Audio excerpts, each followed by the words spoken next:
The corner, the corner, the corner.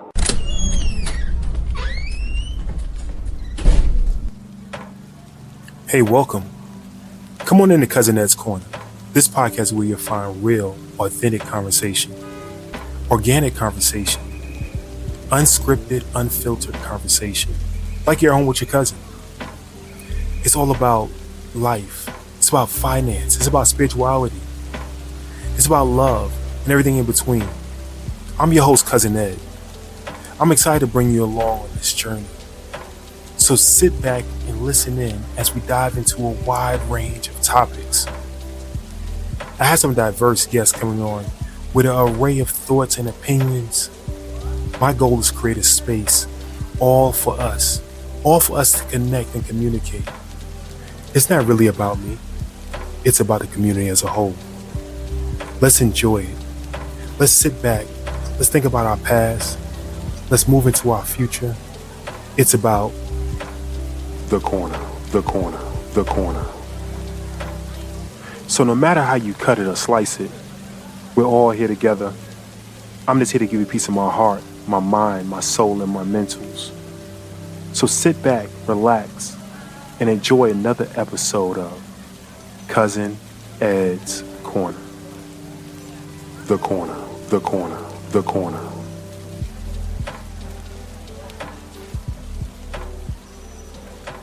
Yes, sir. Yes, ma'am. Yes, ma'am. Yes, sir. What's going on, fam? What's going on, fam? It's your boy, Cousin Ed. And we are back again. I am sitting here smiling from ear to ear. We have a chance to have another When My Sister Wins, We All Win. And we have a beautiful sister on today that's going to bless us. Y'all know my story. It's a gift and a curse, this social media. And I was able to come across this young lady's page. And she has some great topics. I was like, you know what? Let me just reach out to see if she will come on and grace Cousin Ed's Corner and be with us today. So Dr. Gray, thank you for coming to Cousin Ed's Corner. Thank you so much. I'm so happy to be here. And as I said, everything happens for a reason. So I think it was intentional that we cross paths on social media.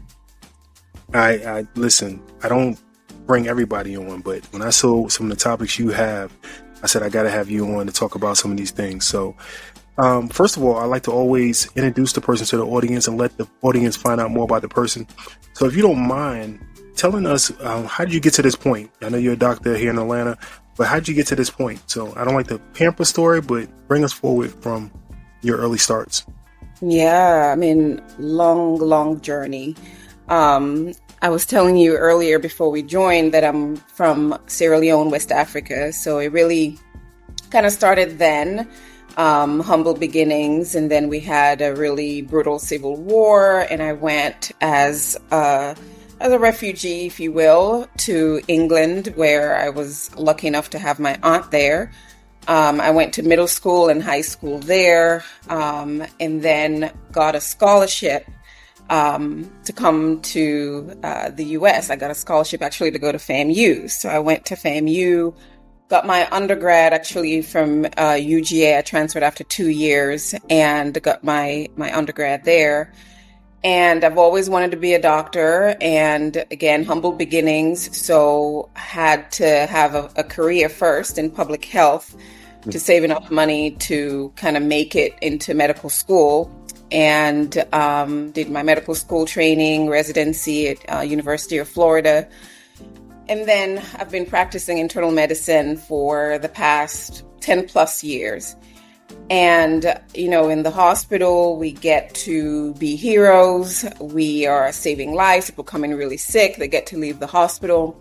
But I got to realize after doing it for 10 years that oftentimes it's a little too late because people are already that sick. They keep, you save them. Yes, they go home, but then they keep coming back to the hospital. The problem, that roller coaster has already started. So I wondered, what if we can intervene, 10, 20 years before disease happens? Well, if we can identify the signs and symptoms before that happens. And that's how I got into functional and integrative medicine, which is a somewhat newer practice of medicine. where we focus on prevention, supplements, getting you off medication, focusing on lifestyle, all the things that you need to do so you don't end up seeing me in the hospital.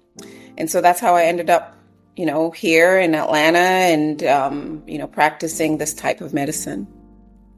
Well, I definitely commend you for it. I know many of us in our community go to the doctor when it's too late, and Exactly. to hear about holistic, one, and alternative, two, that's sometimes frowned upon, especially from doctors.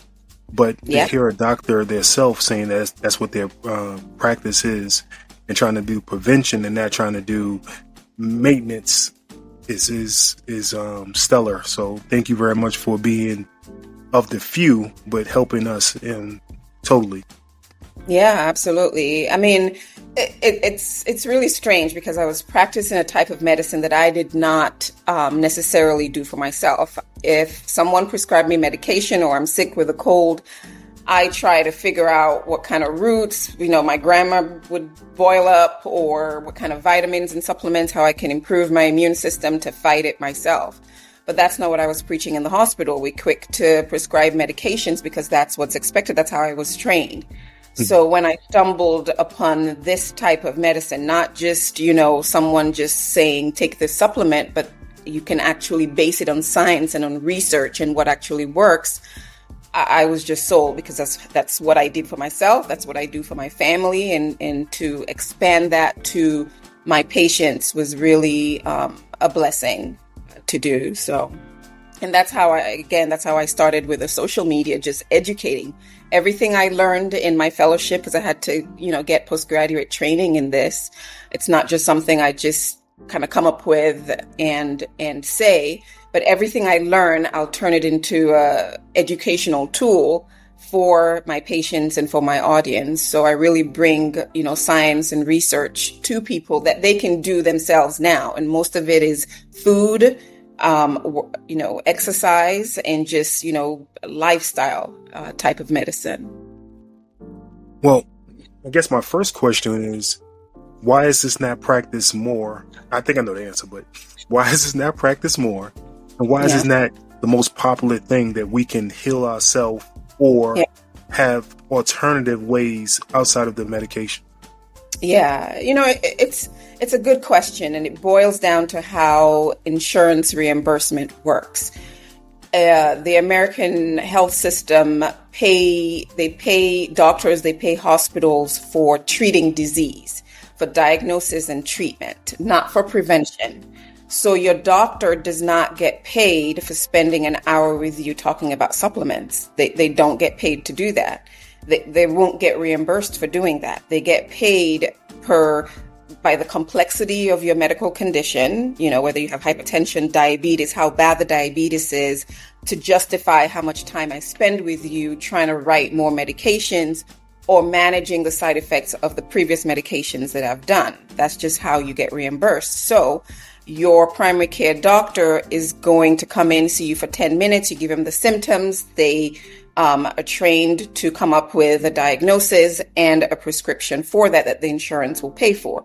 Insurance does not pay for science-backed supplements. They do not pay for your doctor telling you to cut off sugar and how to do that. They do not get paid for that. So they'll be doing charity, just sitting all day, seeing maybe in an 8-hour period, seeing 8 patients, to get paid for 10 minutes of that, because it's just not complex enough. They get paid just like your, car insurance.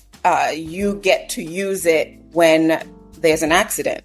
They don't pay for you to keep your car running well, for your safe driving. They don't pay for your oil changes. They don't pay for all these things that you do to keep your car running well, so that it doesn't stop on you in the highway and you get, hit by a bunch of cars. That's just how car insurance, that's how medical insurance works too. It's so true. It's unfortunate, but it's true. So this type of medicine has actually been accessible to executives and, wealthier people for a long time. they have, because companies know that this type of medicine works. It's cheaper for them, and they want their executives to stay, healthy, and they assign certain amount of dollars for them to seek this kind of care. A lot of people have access to this sometimes with their jobs, but they don't know about it, and so they don't seek this type of care. But hold on. Please, mhm.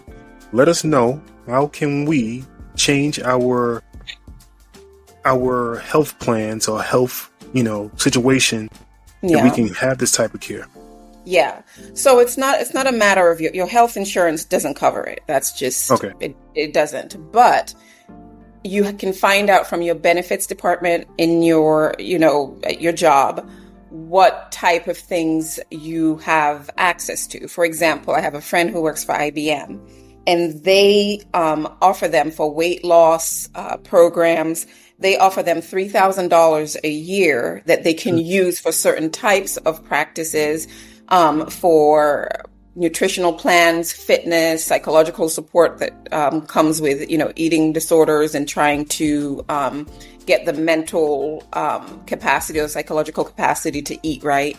And they give them that, and she found out about it, and she can do it that way, for example. So that's Excellent. $3,000 free money. Okay. Mhm. Of course, you have HSA that you put pre-tax dollars into that you can use to go to your chiropractor or your functional medicine, all these alternative type of medicines that your health insurance don't cover. So between your HRA, for example, and your HSA, you can cover, not just this. Sometimes it covers certain types of massages, all these different things that you can do for your health to keep you healthy, keep your stress level down, keep your cortisol level down, keep you from being sick. So that's what I mean by, so it's not a health insurance plan, but certain jobs, you may have that benefit available to you, but you need to talk to your benefits department for that. Okay. But think of HRA, HSA, those are two. HRA is free money from your company that you can ask your benefits department if you have such dollars that usually go untouched because employees don't know about it. And HSA, everyone knows that that's money you put aside to cover those type of alternative treatments that your health insurance does not. So would you consider this additive to your regular insurance?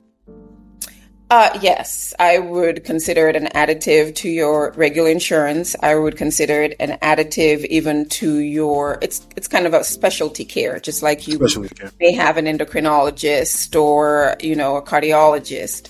You can have a functional medicine physician to focus on, keeping you healthy. I mean, a lot of it kind of overlap with your primary care physician. For example, I would not neglect to tell my patient to go get their mammogram, get their colonoscopy at 40, 45, depending on your risk. But at the same time, that's not my bread and butter. It's weight management, hormone balancing, which all play into general health, but you need your primary care doctor for your colds and your flus and, whatever else. Yeah. So it's additive. Right. Well, I think more of us need to know about it. And so if I have health insurance and I want to set up a time to come see you, this is something that I would set up myself through your site and come in, you do my blood, and you tell me the steps, please. Yes. So, my practice is a subscription-based practice. So Okay. it's out of health insurance. But certain things are covered by health insurance. For example, your labs or, whatever else I may prescribe that's medication that's covered through your insurance. So my practice is a subscription-based practice. Yes, you go on the website, if you choose to become a member, you become a member. And usually the first appointment is, just getting to know each other. After we do that, I order labs, of course, do a physical exam, and my labs are extensive. Okay. It's looking at cortisol level. It looks at saliva. You do a mouth swab, you do urine, you do blood. It's a lot. Sometimes we even do stool to understand your gut health. So we look at everything to understand where you are. We look at your estrogen, your metabolic pathways, your detoxification pathways, make sure things are going in the right direction, because oftentimes they can be rerouted, even with, just supplements, lifestyle changes, diet, etc. So we do an extensive set of labs to see where you are. We have another meeting to talk about those labs, come up with a health plan to get you where you need to go. And we use objective ways to measure your progress, not just, oh, you know what, I actually do feel good. That's good, but we use labs to make sure that you're heading in the right direction. So it's science-based, and we do body scans. So for example, for weight, we don't so much focus on what's on the scale. That varies all the time. We focus on waist circumference, which is the measurement around your waist that needs to be a certain healthy range, because it corresponds not just to what's trending or how you look in a dress. That's not what we really care about. But instead your risk factors for diseases down the line, and it's called visceral fat. So that fat around your waist, around your belly button area, the abdominal fat, is the risky fat. But for me to understand that, more than just the measurement around, we do a DEXA scan, a certain type of scan that looks at your body fat indexes. Where are you? Do you have subcutaneous fat, which is the healthier fat that doesn't have anything to do with your risk factors for disease?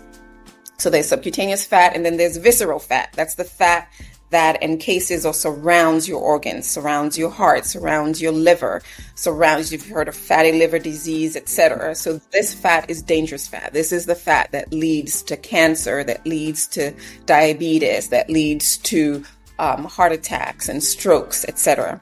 We look at your muscle mass. Muscle is very important for glucose metabolism, especially as you age. It's so important. So as you lose weight, you need to make sure you're maintaining muscle mass, and we don't just base it on how you look. We base it objectively based on the body scan, and that's something that we repeat in 6 months or a year to see where you are. If you had a certain amount of visceral fat that we don't want, we do lifestyle interventions, supplements, etc., sometimes medications, and we measure where you are later down the line. So to answer your question, the first visit You just went more than most people get through their lifetime of doctors.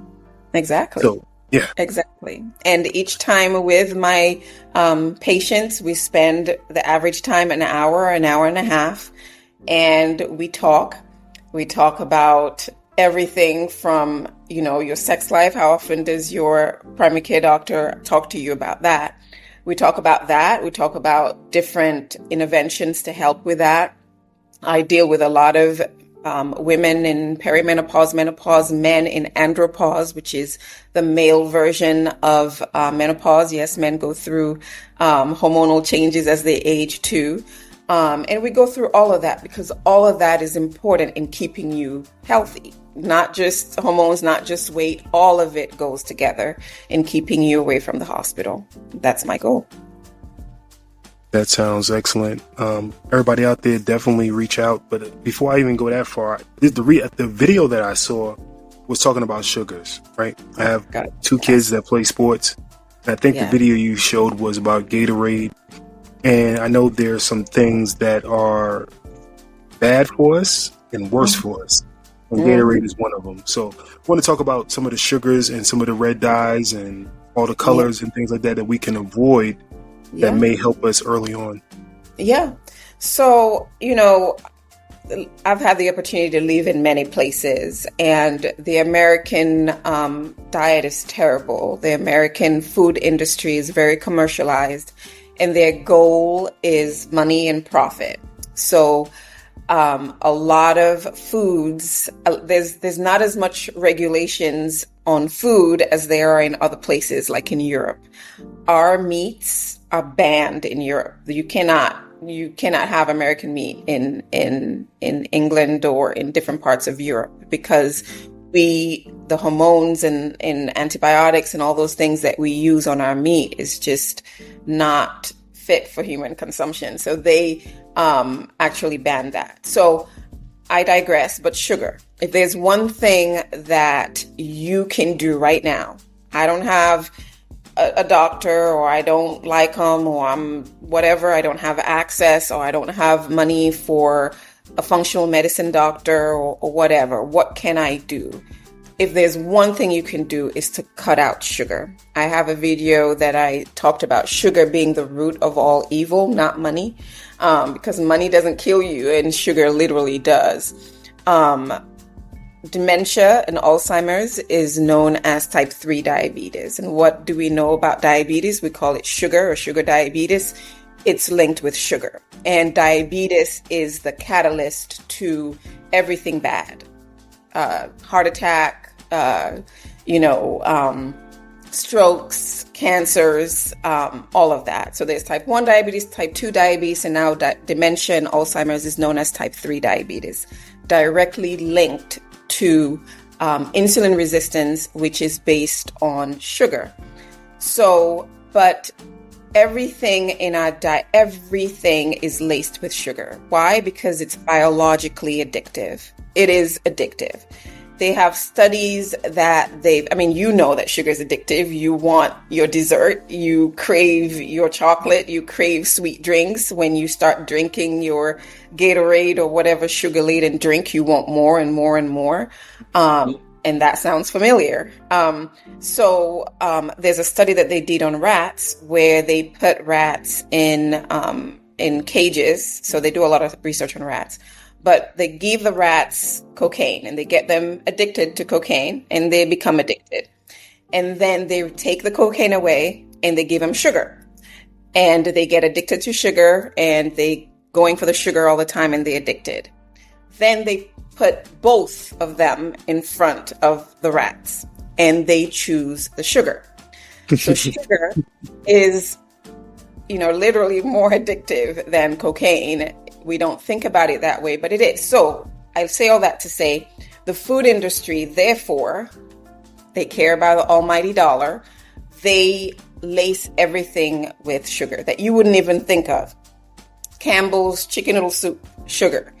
Of course, all the condiments, sugar, bacon, sugar, all these processed meats that you have, sugar. Just do a quick test and go to the grocery store for bacon and look at the back and see how easy or hard, I know it's hard, but how easy or hard it is to find bacon that doesn't have sugar.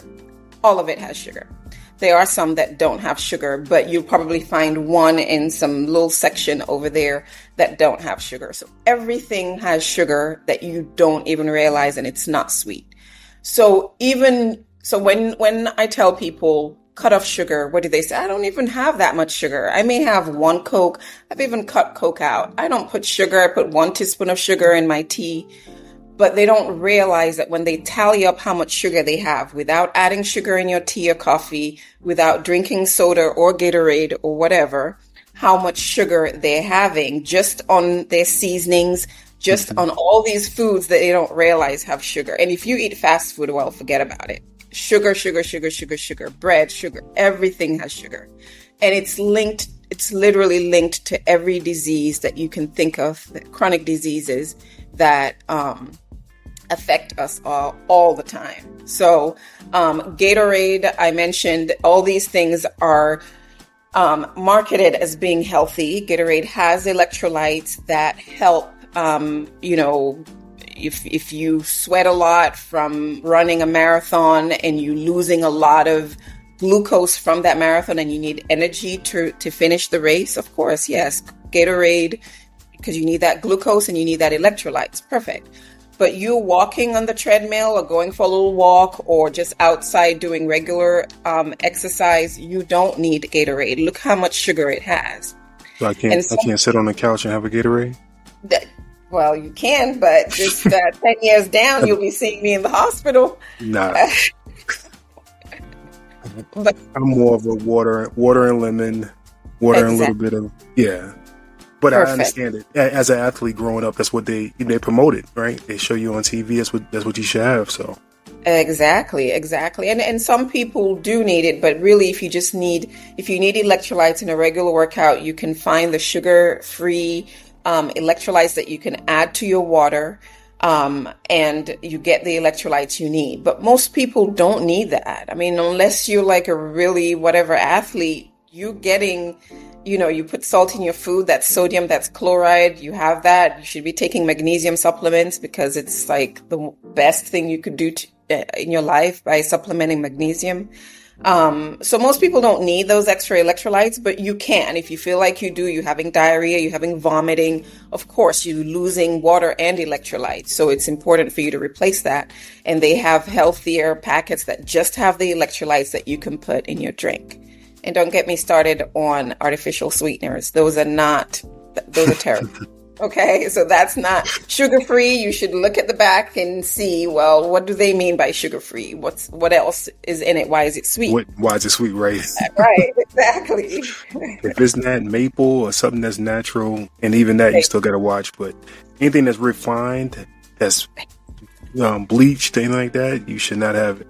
Exactly, exactly. And maple is a great alternative because it's not, I say it all the time, of course, we all love sugar. You should have about no more than 6 teaspoons a day to help prevent all these bad stuff from happening. And if you're diabetic, you really need to avoid it like the plague. And I have something that I give to my patients because the New York Times had a list of 100 different ways that the food industry says sugar. Okay, they don't always, now they're smart. They know people want to be healthy, so they don't always say sugar. They have different names for sugar. So I condense it into 10 ways that you can identify, like things that end in OL, like mannitol or something like that. Those are the alcohol sugars. So I explained that. And anyway, I explained 10 different ways that you can identify sugars on labels. To just help you. But not malt, but maple syrup is a good alternative. If you need to sweeten something, that's a nice natural. Cane sugar is good. Agave, healthy, but it's not actually. Agave is pure fructose. Fructose is terrible. So fructose is what goes straight to the liver, and it causes fatty liver disease. So although agave sounds healthy, agave is 100% fructose. We know high fructose corn syrup, right? So we avoid that because that has a lot of press. But agave is a natural fructose that is terrible for you. So it's not healthy. What's healthier, if you need to sweeten, is cane sugar. So if you're making a little cocktail and you want to sweeten it occasionally, you can make simple syrup, which is 1 part cane sugar and 1 part water. And you just heat it up, keep mixing it, and it becomes a syrup. And you can use that to sweeten your drink instead of agave. So remember that. I'm about to go throw away right now. Right. It looks healthy. And I used to do that too before I learned what I learned, that I thought agave was healthy and I wouldn't do cane sugar and I'll do agave. Another thing to note is that I was going to say something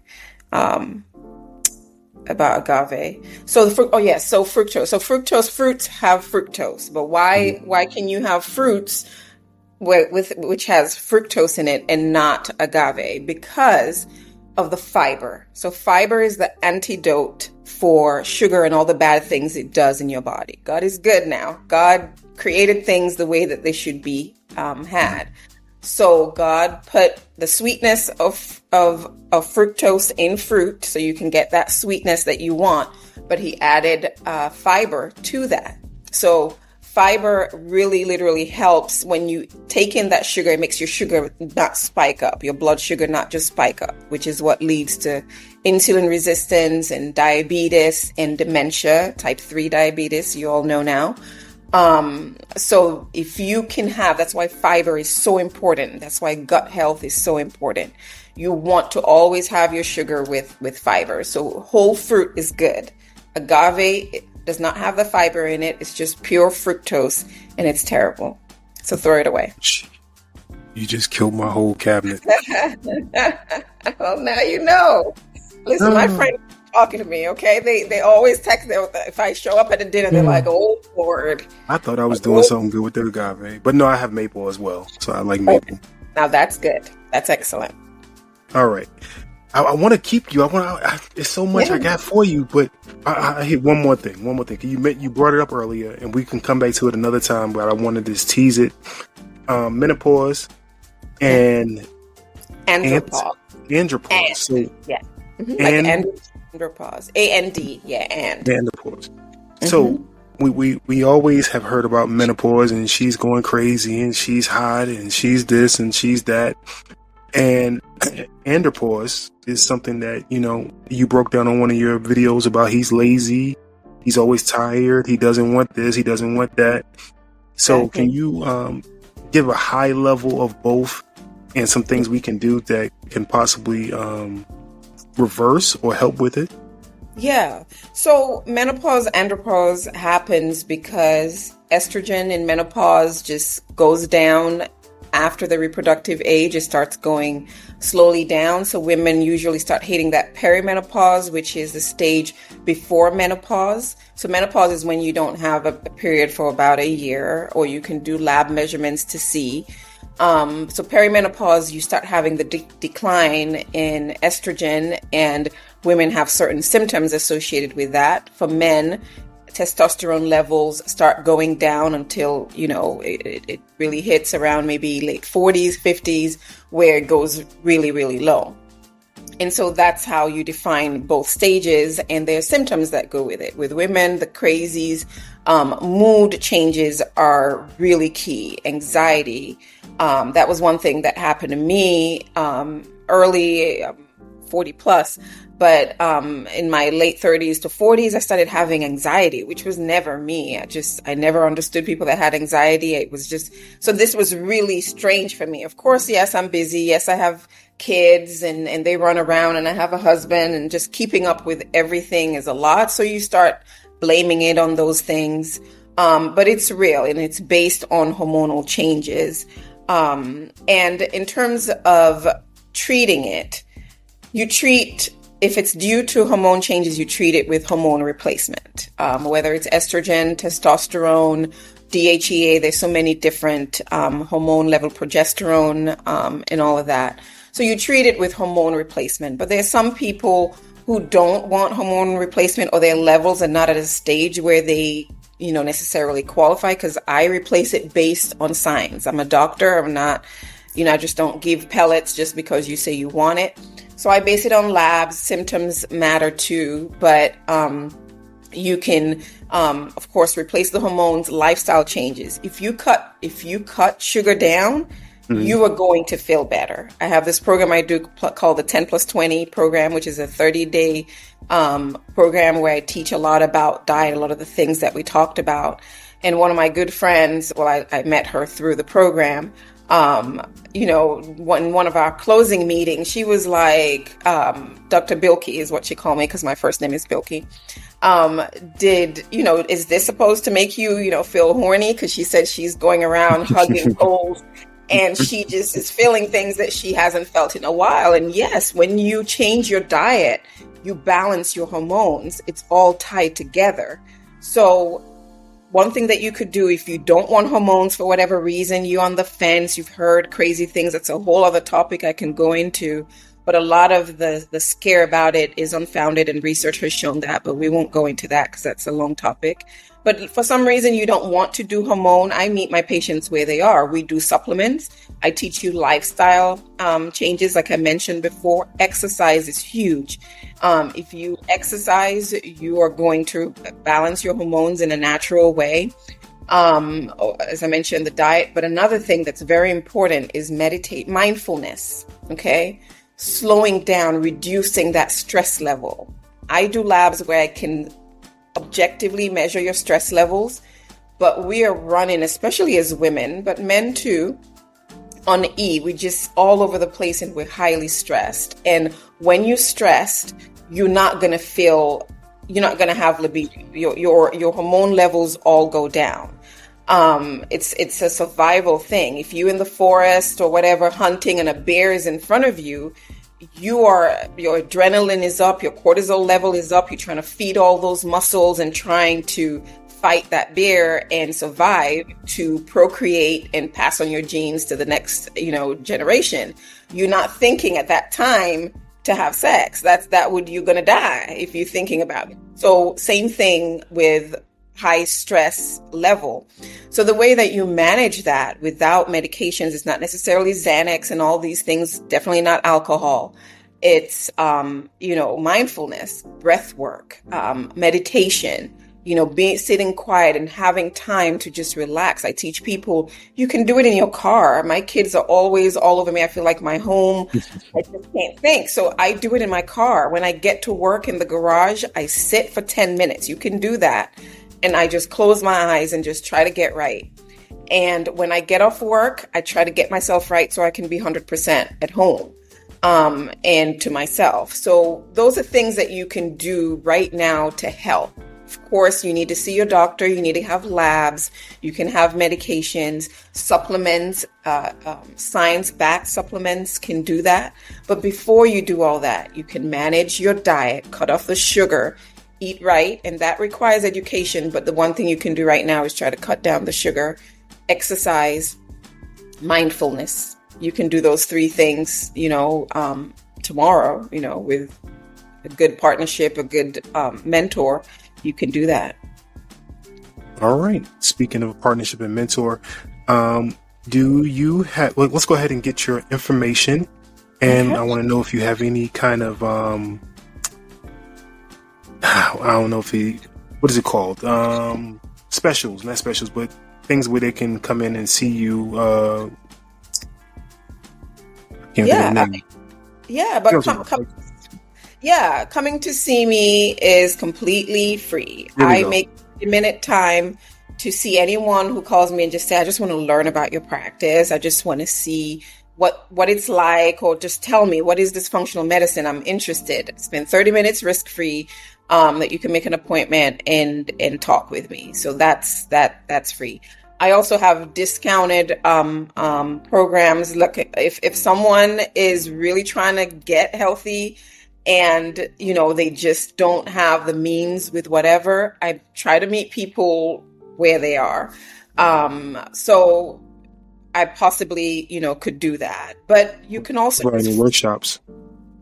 Yeah, you can follow me on social media. I give free information all the time on my social media.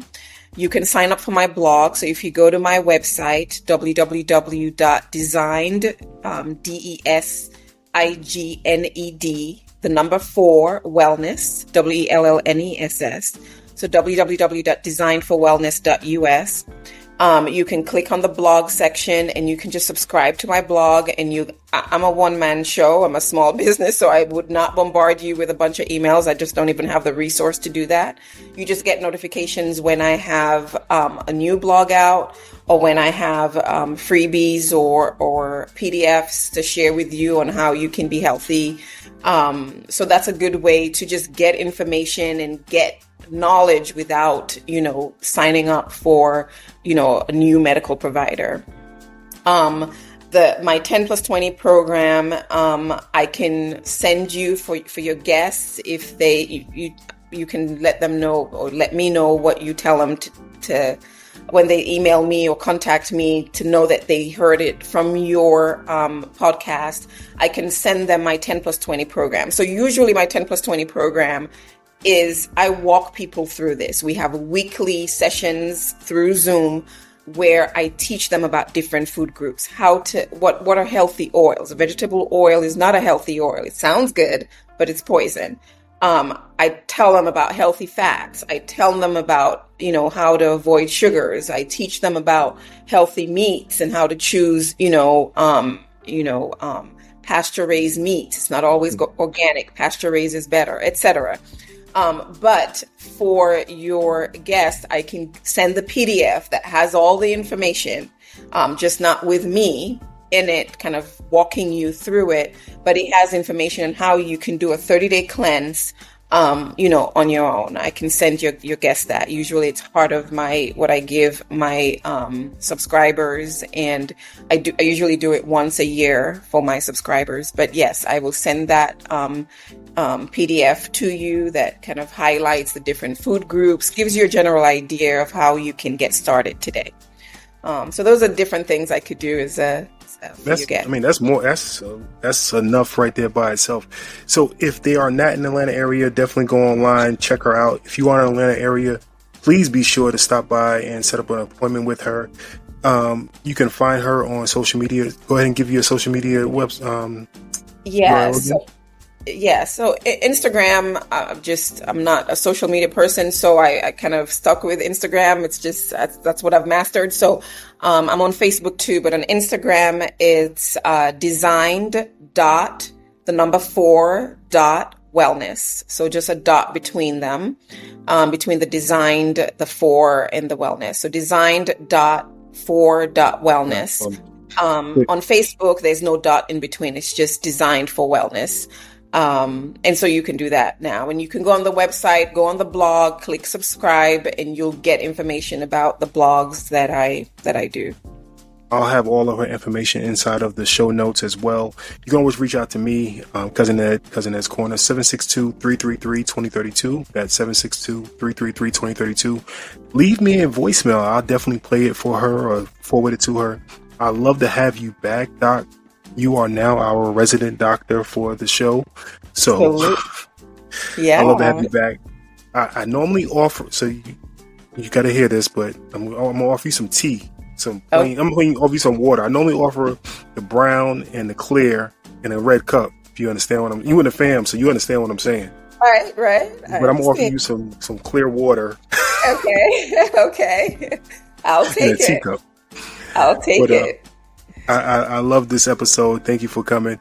Hey, fam, be sure to reach out. Hopefully you learned a lot today. I know I did. I'm going upstairs and throw away this agave right now. So throw it away. We're out of here. Peace and love.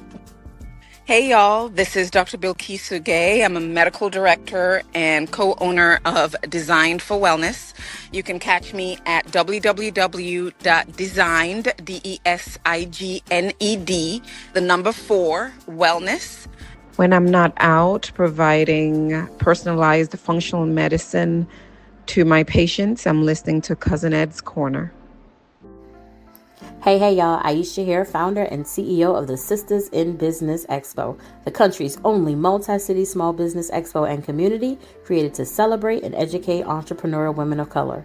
Be sure to tune in to the next episode of Cousin Ed's Corner. And remember, when my sister wins, we all win. This episode of Cousin Ed's Corner was brought to you by the Sistah Shop. Please be sure to visit them at thesistahshop.com. That's thesistahshop.com. thesistahshop.com. Thank you for listening to Cousin Ed's Corner.